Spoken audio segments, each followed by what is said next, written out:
Selam arkadaşlar, videom ve kanalıma hoş geldiniz. Bugün Tesla'nın doğuş hikayesini konu alacağız.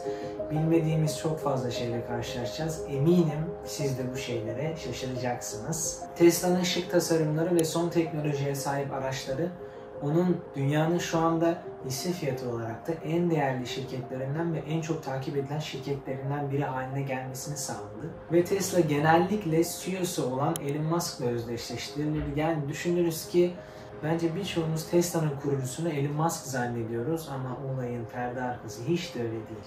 Bu hikaye Musk'la değil, Amerika'daki iki mühendis olan Martin Eberhard ve Mark Tarpenning ile başlıyor. Bu iki mühendis Tesla Motors'u 2003 yılında kuruyorlar. Evet, Tesla Motors dedim çünkü Tesla'nın ilk ismi Tesla değil, Tesla Motors. Sonrasında Motors'u çıkartıp Tesla olarak devam etmeyi tercih etmişler.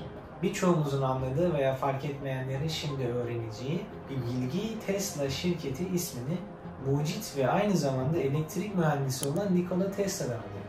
Bu iki mühendisin de geçmişinde herhangi bir otomobil deneyimi yoktu. Yani bir üreticiliğinde olsun, bir firmasında olsun çalışmamışlardı. Fakat teknoloji girişimcisiler. Eberhard bir elektrik mühendisiydi, Tarpenning ise bilgisayar bilimleri okudu. Peki bu iki girişimcinin yolu nasıl kesişti? 1990'larda ilk başarılı e-okuyucu olan Rocket e-book'u üreten Nova Media'yı kurduklarına tanıştılar. Nova Media şirketini 2000 yılında 187 milyon dolara sattıkları zaman artık yeni bir girişim zamanı gelmişti.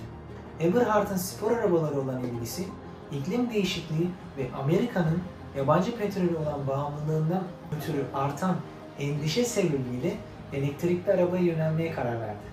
Eberhard elektrikli araba fikrine bir röportajında 2002 yılında bir sonraki arabasını ararken ilgi duymaya başladığını belirtti. Eberhard ve Tarpenning'in Tesla vizyonunu farklı kılan şey, o zamanlarda elektrikli arabalar yavaş giden ve golf arabası gibi değil de böyle spor araba tarzı, hızlı giden, ana akım bir otomobil yapmaktı. Ve geldik Tesla'nın ilk otomobili, Roadster. Bu iki mühendisimiz elektrikli arabaların güç kaynağı olarak dizüstü bilgisayarlarda bulunan lityum-iyon pil kullanmayı tercih ettiler. Ve sonrasında birçok dizüstü bilgisayarın iyon pil hücresini satın alıp söktüler. Roadster'ı önceki elektrikli otomobillerden ayıran farklardan biri de karmaşık enerji yönetim sistemine entegre edilmiş 6831 lityum-iyon pil hücresiydi. Bu demek oluyor ki Roadster o dönemki elektrikli arabalara göre hem daha uzun menzil hem de daha hızlı performans sunuyordu. Eğer tam şarj ederseniz 395 km kadar mesafe gidebiliyordunuz. Ayrıca sıfırdan 100 km 4 saniyeden daha kısa bir sürede çıkabiliyor musunuz? Bu değerler o dönemdeki mevcut elektrikli arabalara kıyasla çok iyi. Yani son teknoloji Mars teknolojisi gibi diyebiliriz. Tabii ki Tesla Motors ilk elektrikli araba üreten şirket değil. Fakat daha iyi vizyon ve daha iyi teknolojiyi entegre ederek daha merak uyandırıcı ve ilgi çekici bir iş ortaya koyuyorlar.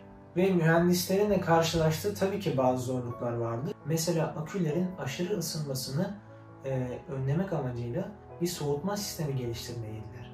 Ayrıca kazalar sırasında araç içindeki yolcuları ve akü sistemini koruması için türünün ilk örneği bir güvenlik özelliği eklenmeliydi. Eberhard ve Tarpenning şirketin kurulduğu tarihten yani 2003 tarihinden şu anki bahsedeceğim tarihe 2004'e kadar şirketi kendi ceplerinden finanse etmişlerdi. Fakat artık bu bütçe yetmiyordu. Dış finansmana ihtiyacı vardılar. Ve sahneye baktıkları zaman ünü giderek artan, yeni teknolojilere yatırım yapan Elon Musk dikkatlerini çekti ve fikirlerini paylaştılar. Tesla 2004 yılında 7,5 milyon dolar yatırım almıştı ve bu yatırımın 6,5 milyonu sadece Musk'a aitti. Ve böylece şirketin yönetim kurulu başkanlığını garantiye aldı Musk. Ayrıca Musk'ın şirkete yatırım yapması diğer yatırımcıların da dikkatini çekti ve bir ilgi oluştu Tesla şirketine karşı. Çünkü Musk ne kadar o zamana göre kötü bir şöhrete sahip olsa da büyük yatırımlarıyla bilinen bir yatırımcı. Ve nispeten yeni kurulan şirketin güvenilirliğini arttırmaya yardımcı oldu. Ama bu yatırımlar yine Tesla'ya yetmedi çünkü otomotiv sektörü çok rekabetçi. Ve devamında Musk 70 milyon dolar ek yatırımlarla beraber toplama bakarken o tarihe kadar bir yatırım gerçekleştirdi ve şirket hayatına böyle devam edebildi. Peki bu şirketi kuran Eberhard ve Tarpenning şu an nerede? Neden sadece Elon Musk'ı duyuyoruz? Musk yönetim kurulunda tabii ki çok fazla yatırım yaptığı için, başkanlığında da bulunduğu için söz sahibiydi. Ama o dönemde bulunduğu konum onu tatmin etmedi. Daha fazla söz sahibi olmak ve daha kontrolcü olmak istiyordu. Yani bir tasarım yapılacaksa benim dediğim olsun. Bir stratejik hamle yapılacaksa şu şekilde olsun demek istiyordu. Fakat tabii şirketin kurucusu o değil. Yanında Eberhard ve Tarpenning var. Ama aralarında kritik anlaşmazlıklar yaşanabiliyordu. Ve Tesla büyüdükçe bu gerginlikler de arttı. Bu gerginliklerin artması neticesinde Ağustos 2007'de Musk'ın çoğunlukta olduğu Tesla Yönetim Kurulu Eberhard'ı CEO'luktan teknoloji başkanlığına indirdi ve yerine CEO'luk için Michael Marks'ı atadı. Ve devamında geçen 5 ay içinde kurucularından biri olan Eberhard kurduğu şirketten ayrıldı. Ancak şirket önündeki senede yani 2008'de küresel bir mali krizin eşiğine geldiğinde artık Elon Musk dedi ki CEO'luğa ben oturuyorum kardeşim. Ayrıca Tarpenning de 2008 yılında şirketten ayrıldı. Ve o dönem Musk diyor ki biz önümüzdeki 10 yıl içerisinde Roadster'ı, Model S'yi, Model X'i ve Model 3'ü çıkartacağız. O zamanki popülariteyi de göz önüne alırsak şu anda da aslında öyle bir yargı var. Sanki Tesla'nın kurucusu Elon Musk'mış gibi. Bu o dönemde vardı. Ve Eberhard bunun için harekete geçti. 2009 senesinde Musk'a dava açtı. Dedi ki kardeşim ben de kurucuyum. Benim ismimi de şu şirketin ve kurucuların listesinin içine alın.